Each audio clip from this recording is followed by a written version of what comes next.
Hello student, एडुमन channel पर आप सबका बहुत बहुत स्वागत है। आज के इस सेशन के अंदर हम होम साइंस के इम्पोर्टेंट क्वेश्चंस डिस्कस कर रहे हैं। जो पहले के जो होम साइंस के एग्ज़ाम्स हो चुके हैं उनमें ये क्वेश्चन कहीं ना कहीं पूछे गए हैं और आगे आने वाली जो भी भर्ती परीक्षाएं हैं या फिर नेट सेट के एग्ज़ाम्स हैं उनमें उनके लिए भी ये क्वेश्चन इम्पोर्टेंट रहने वाले हैं। तो चलिए शुरू करते हैं आज का अपना पहला क्वेश्चन।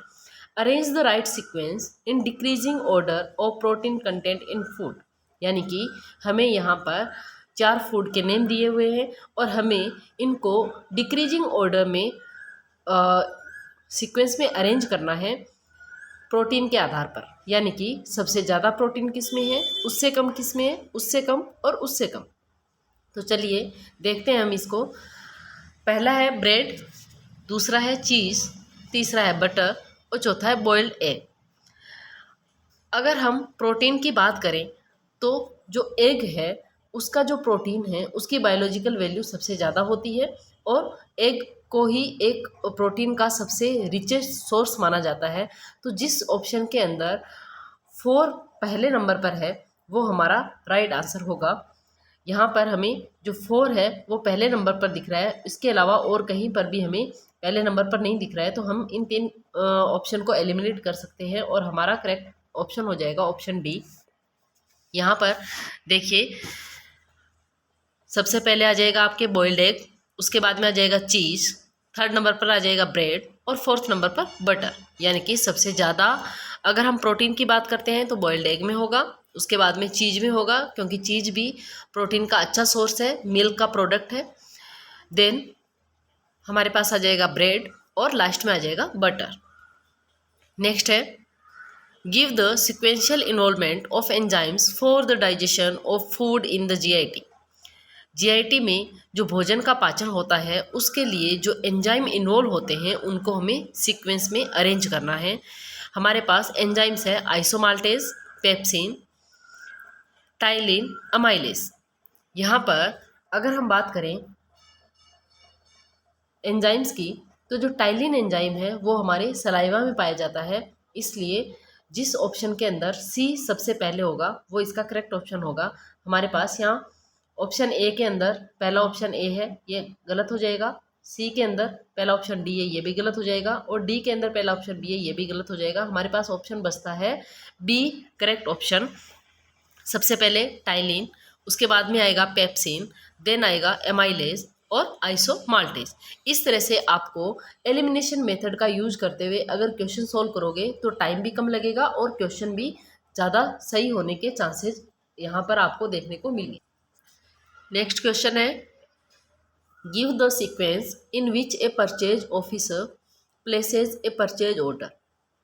आपको वो क्रम बताना है जिसमें कोई क्रय अधिकारी क्रय आदेश देता है। यानी कि कोई भी सामान को परचेज करने के लिए जो परचेजिंग ऑर्डर दिया जाता है उसका क्या सीक्वेंस होता है वो हमें यहाँ पर अरेंज करना है। हमारे पास ऑप्शन है डेवलप्स ऑर्डर फॉर्म, सेकंड है आइडेंटिफाइज द वेंडर, थर्ड है राइट स्पेसिफिकेशन, फोर्थ है आइडेंटिफाइज नीड और फिफ्थ है सिलेक्ट्स मेथड ऑफ परचेज। अगर हम बात करें तो सबसे पहले यहाँ पर हमें दिखाई दे रहा है कि जो आइडेंटिफाई नीड है, क्योंकि जब तक हमें हमारी नीड ही आइडेंटिफाई नहीं होगी तब तक हम परचेजिंग ऑर्डर कैसे देंगे। तो हमारा फर्स्ट नंबर पर आ जाएगा पर आइडेंटिफाई नीड, यानी कि डी ऑप्शन हमारा फर्स्ट नंबर पर आ जाएगा। अब हमें यहाँ पर देखना है कि डी ऑप्शन फर्स्ट में कौन से उसमें है। तो ए के अंदर ए है, ये गलत हो जाएगा। बी के अंदर डी है, एक बार इसको देखते हैं। सी के अंदर बी है पहला ऑप्शन, ये भी गलत हो जाएगा। और डी के अंदर सी पहला ऑप्शन है, ये भी गलत हो जाएगा। हमारे पास ऑप्शन बचता है बी, यानी कि यहाँ पर हमारा करेक्ट ऑप्शन कौन सा हो जाएगा, बी हो जाएगा। इसमें सबसे पहले आइडेंटिफाई नीड, हम नीड को आइडेंटिफाई करेंगे। देन राइट स्पेसिफिकेशन, दूसरा हमारा कौन सा हो जाएगा, राइट स्पेसिफिकेशन, यानी कि हमने नीड आइडेंटिफाई करने के बाद में स्पेसिफिकेशन लिखेंगे। उसके बाद में डेवलप्स ऑर्डर फॉर्म, हम क्या करेंगे थर्ड नंबर पर ऑर्डर फॉर्म को डेवलप करेंगे। देन हम सिलेक्ट मेथड ऑफ परचेज, हम परचेजिंग का जो मेथड है उसको सिलेक्ट करेंगे। और लास्ट में हम क्या करेंगे, आइडेंटिफाई द वेंडर, हम पांचवें नंबर पर हम क्या करेंगे, वेंडर को आइडेंटिफाई करेंगे। और इस तरह से हमारा करेक्ट ऑप्शन हो जाएगा ऑप्शन बी। नेक्स्ट है give the correct sequence in the production of garments. जो गारमेंट्स है उसके प्रोडक्शन में करेक्ट सीक्वेंस क्या रहेगा। तो यहाँ पर हम देखते हैं सबसे पहले लेबलिंग, असेंबलिंग, कटिंग और बंडलिंग। तो सबसे पहले जब भी कोई गारमेंट का हम प्रोडक्शन करेंगे तो सबसे पहले हम क्या करेंगे, हम उस गारमेंट की कटिंग करेंगे। तो सबसे पहला ऑप्शन हमारे पास क्या होगा, कटिंग, कटिंग द गारमेंट। तो हमारे पास सी ऑप्शन हमें यहाँ पर दिखाई दे रहा है ऑप्शन सी के अंदर। तो हमारा करेक्ट ऑप्शन हो जाएगा ऑप्शन सी, यानी कि सबसे पहले हम कटिंग करेंगे, देन लेबलिंग करेंगे, फिर हम बंडलिंग करेंगे, देन असेंबलिंग करेंगे।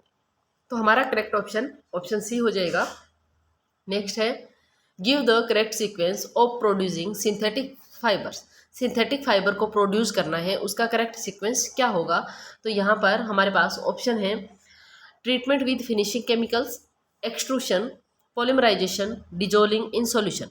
अगर हम बात करते हैं तो सबसे पहला ऑप्शन हमारे पास होना चाहिए पॉलीमराइजेशन, यानी कि पहले नंबर पर क्या आना चाहिए, पॉलीमराइजेशन। अब हम यहाँ पर सर्च कर लेते हैं कि जो सी ऑप्शन है वो सबसे पहले कौन से ऑप्शन में हमें दिखाई दे रहा है। ए में नहीं है, बी में भी नहीं है और सी में भी नहीं है। तो हमारे पास करेक्ट ऑप्शन हो जाएगा ऑप्शन डी, यानी कि पॉलीमराइजेशन।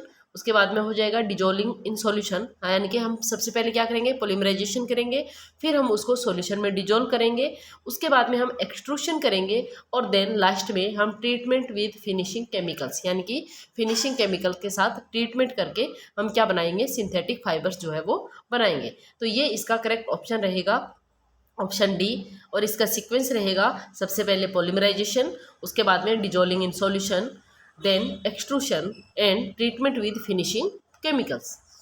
नेक्स्ट हमारा क्वेश्चन है indicate the correct sequence of activities in the home management process. बहुत ही सिंपल और बहुत बार एग्जाम में पूछा गया क्वेश्चन है और बहुत ही सिंपल क्वेश्चन है। यहाँ पर हमें जो होम मैनेजमेंट की प्रोसेस है उसके स्टेप्स दिए हुए हैं और उन स्टेप्स को हमें क्या करना है, सीक्वेंस में अरेंज करना है। तो हम जानते हैं कि जो होम मैनेजमेंट है उसके जो होम मैनेजमेंट की जो प्रोसेस है उसके स्टेप्स होते हैं। सबसे पहले होती है प्लानिंग, प्लानिंग के बाद में क्या आता है, ऑर्गेनाइजिंग, ऑर्गेनाइजिंग के बाद में आता है हमारे पास इम्प्लीमेंटेशन और देन आता है हमारे पास फीडबैक। तो यहाँ पर हमें प्लानिंग, ऑर्गेनाइजेशन और इम्प्लीमेंटेशन और फीडबैक कौन से ऑप्शन में दिखाई दे रहा है, ऑप्शन बी के अंदर जो है वो ये ऑप्शन हमें दिखाई दे रहा है। तो इसका करेक्ट ऑप्शन क्या हो जाएगा, ऑप्शन बी। नेक्स्ट है arrange the stages of psycho social development in correct sequence. जो साइको सोशल डेवलपमेंट थ्योरी है, जो एरिक्सन की थ्योरी है, इसके कुछ स्टेप्स दिए हुए हैं, हमें इनको अरेंज करना है। जो एरिक्सन की साइको सोशल थ्योरी है इसके 8 स्टेप्स है टोटल, उनमें से यहाँ पर 4 स्टेप आपको दिए हुए हैं। ये जो क्वेश्चन है वो एग्जाम में हर बार आता है और इसके जो स्टेप्स हैं वो दिए रहते हैं और उनको आपको अरेंज करना होता है। तो यहाँ पर आपको अगर 8 ही स्टेप ध्यान में रहेंगे तभी आप इसको अच्छे से अरेंज कर पाओगे। तो अगर हम बात करें कि इसमें जो स्टेप्स दिए हुए हैं, generativity versus stagnation, identity versus role confusion, ego integrity versus despair and fourth है इनिशिएटिव वर्सेज गिल्ट। तो यहाँ पर सबसे पहला ऑप्शन हमारा होगा ऑप्शन 4। तो ऑप्शन 4 हमें कहाँ पर दिखाई दे रहा है, ऑप्शन बी के अंदर दिखाई दे रहा है, बाकी किसी में ऑप्शन 4 पहले नंबर पर नहीं है। तो यहाँ पर सबसे पहले हो जाएगा initiative versus guilt, second number पर आएगा आइडेंटिटी वर्सेज रोल कन्फ्यूजन और थर्ड नंबर पर आएगा हमारे पास जनरेटिविटी वर्सेज स्टेग्नेशन और फोर्थ नंबर पर आएगा ईगो इंटीग्रिटी वर्सेज डिस्पेयर। तो यहाँ पर हमारा करेक्ट ऑप्शन हो जाएगा ऑप्शन बी। अब अगली स्लाइड में हम देख लेते हैं कि इसके 8 ही स्टेजेस जो है वो किस तरह से हैं। एरिक्सन की स्टेजेस डेवलपमेंट की ये थ्योरी है, इसमें सबसे पहली स्टेज है ट्रस्ट वर्सेज मिसट्रस्ट, ये बर्थ से 1 ईयर तक होती है। सेकंड है ऑटोनॉमी वर्सेज शेम और डाउट, ये 1 से 3 साल तक टोडलर अवस्था में। इनिशिएटिव वर्सेज गिल्ट जो आपके क्वेश्चन में पूछा गया था 3 to 6 year preschoolers. Industry versus inferiority ये 6 to 12 ईयर स्कूल एज। और identity versus role confusion adolescent age को कहते हैं 12 to 20 years. Intimacy versus isolation ये 21 to 39 ईयर्स यंग एडल्ट में होती है। और generativity versus stagnation 40 to 65 middle age. Then integrative versus despair 65+ years में होती है। तो ये आपकी जो एरिक्सन की साइको सोशल थ्योरी है उसकी स्टेजेस थी। अगर आपको ये 8 ही स्टेजेस अच्छे से याद होगी तो इसके बीच में से कहीं से भी आपके एग्जाम में कोई भी 4 या 5 स्टेजेज अगर दे दी जाएगी तो आप इसको इजीली सॉल्व कर पाओगे। नेक्स्ट क्वेश्चन है steps to be followed in applying participatory rural appraisal PRA technique. PRA technique के अंदर कुछ स्टेप्स दिए हुए हैं, उन स्टेप्स को हमें क्या करना है, सीक्वेंस में इसको अरेंज करना है। तो आप देख लीजिए, सबसे पहले है build up personal report with villagers, second है identify villagers who are willing to share their experience, third है setting the climate for discussion, fourth है मीट द विलेजर्स, फिफ्थ है select suitable place for interview, six है show full interest and enthusiasm. अगर हम बात करें सबसे पहले, अगर हम कहीं पर भी किसी भी विलेज के अंदर हम अगर कोई प्रोग्राम शुरू कर रहे हैं तो सबसे पहले हमें क्या करना पड़ेगा, हमें उस विलेज में जाना पड़ेगा और वहाँ के जो विलेजर्स हैं उनसे मिलना पड़ेगा। तो यहाँ पर ऐसा ऑप्शन हमें कहाँ पर दिखाई दे रहा है, हमें 4 नंबर पर दिखाई दे रहा है, मीट द विलेजर्स। तो यहाँ पर हमारे पास जो 4 नंबर ऑप्शन है वो B और C दोनों ऑप्शन में हमें दिखाई दे रहा है, तो A और D को हम क्या कर सकते हैं, एलिमिनेट कर सकते हैं। अब नेक्स्ट चलते हैं, मीट द विलेजर्स यानी कि ग्रामीणों के साथ मिलेंगे। उसके बाद में हम क्या करेंगे, build up personal report with villagers, यानी कि ग्रामीणों के साथ मिलने के बाद में हम उनसे हमारे जो व्यक्तिगत संबंध है वो स्थापित करेंगे। यानी कि सेकंड नंबर पर आपका कौन सा आएगा, फर्स्ट वाला, यानी कि ऑप्शन जो C है वो आपका करेक्ट ऑप्शन होगा, जिसके अंदर सबसे पहले meet the villagers, second number पर build up personal report with villagers, third आएगा identify villagers who are willing to share their experience. उसके बाद में हम क्या करेंगे, हम ऐसे विलेजर्स को सिलेक्ट करेंगे, आइडेंटिफाई करेंगे जो अपने एक्सपीरियंस क्या करते हैं, हम हमारे साथ शेयर करना चाहते हैं। नेक्स्ट हम क्या करेंगे, हम show full interest and enthusiasm, यानी कि हम जो पूरी रुचि और उत्साह है वो दिखाएंगे। उसके बाद में setting the climate for discussion, हम चर्चा के लिए एक क्लाइमेट तैयार करेंगे, माहौल तैयार करेंगे। उसके बाद में लास्ट में select suitable place for interview, और उसके बाद में हम क्या करेंगे, साक्षात्कार के लिए उपयुक्त स्थान का चयन करेंगे। तो ये था आपके 88 का answer, option C correct option है। नेक्स्ट है arrange the stages of the adoption process in correct sequence. यहाँ पर ये भी आपके एक्सटेंशन एजुकेशन का ही क्वेश्चन है, ये मैंने एक क्लास ली थी, उसके अंदर भी ये क्वेश्चन आपको करवाया था कि जो एडॉप्शन प्रोसेस है उसका करेक्ट सीक्वेंस क्या होता है। तो सबसे पहले अगर हम बात करते हैं तो सबसे पहले आता है हमारे पास अवेयरनेस, यानी कि हम क्या करेंगे, जब भी हमें किसी भी चीज़ को लोगों को एडॉप्ट करवाना है, चाहे वो कोई नई टेक्नोलॉजी हो या कुछ भी नया हो, जब हम चाहते हैं कि लोग इसको एडॉप्ट करें तब हमें क्या करना पड़ेगा, हमें उस चीज़ के लिए लोगों को अवेयर करना पड़ेगा। तो पहला ऑप्शन हमारा क्या हो जाएगा, अवेयरनेस, यानी कि फर्स्ट नंबर पर क्या आएगा, अवेयरनेस। यहाँ पर हमें अवेयरनेस कौन से ऑप्शन में दिखाई दे रहा है, अवेयरनेस दिखाई दे रहा है हमें ऑप्शन C के अंदर। उसके बाद में जब लोगों में हम उस चीज़ के प्रति अवेयरनेस देंगे, लोगों को अवेयर करेंगे, फिर लोगों का इंटरेस्ट डेवलप होगा, यानी कि सेकंड नंबर पर आएगा हमारे पास इंटरेस्ट। और उसके बाद में इवेल्युएशन, यानी कि लोग अपने आप से उसका क्या करेंगे, मूल्यांकन करेंगे कि ये चीज़ सही है या नहीं है। थर्ड नंबर पर आएगा इवेल्युएशन।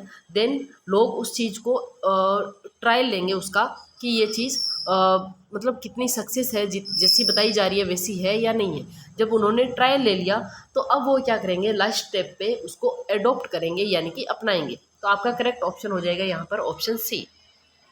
नेक्स्ट है match the food in list 1 to its pigments in list second. यहाँ पर आपको कुछ फूड्स दिए गए हैं और कुछ पिगमेंट्स दिए गए हैं, आपको उनको मैच करना है। तो अगर हम बात करते हैं सबसे पहले हमारे पास बीट रूट, तो बीट रूट के अंदर हमें पता है कि पिगमेंट कौन सा होता है, बिटालिन होता है। तो यहाँ पर हमें A के अंदर सेकंड वाला हमें दिखाई दे रहा है ऑप्शन B के अंदर, बाकी किसी के अंदर जो है वो सेकंड ऑप्शन पहले नहीं है। तो यहाँ पर हमारा करेक्ट ऑप्शन हो जाएगा ऑप्शन B। लेकिन एक एक करके हम इनको वापस देख लेते हैं। कैरेट, यानी कि कैरेट के अंदर कौन सा पिगमेंट होता है, कैरोटेनॉइड्स, ऑप्शन 4। और अनियन के अंदर होता है हमारे फ्लेवोन्स। देन है स्पिनिच में होता है क्लोरोफिल। तो इस तरह से हम इसको मैच कर सकते हैं। बहुत ही सिंपल और बहुत ही इंपॉर्टेंट क्वेश्चन थे, 10 क्वेश्चन। नेक्स्ट क्लास में मिलते हैं और नए क्वेश्चंस के साथ। तब तक आप सब लोगों को ऑल दी बेस्ट आपके आने वाले एग्जाम के लिए। एड्यूमन चैनल के साथ ज़्यादा से ज़्यादा जुड़िए ताकि आपको ऐसे ही इंपॉर्टेंट क्वेश्चन जो है वो टाइम टू टाइम मिलते रहें। Thank you.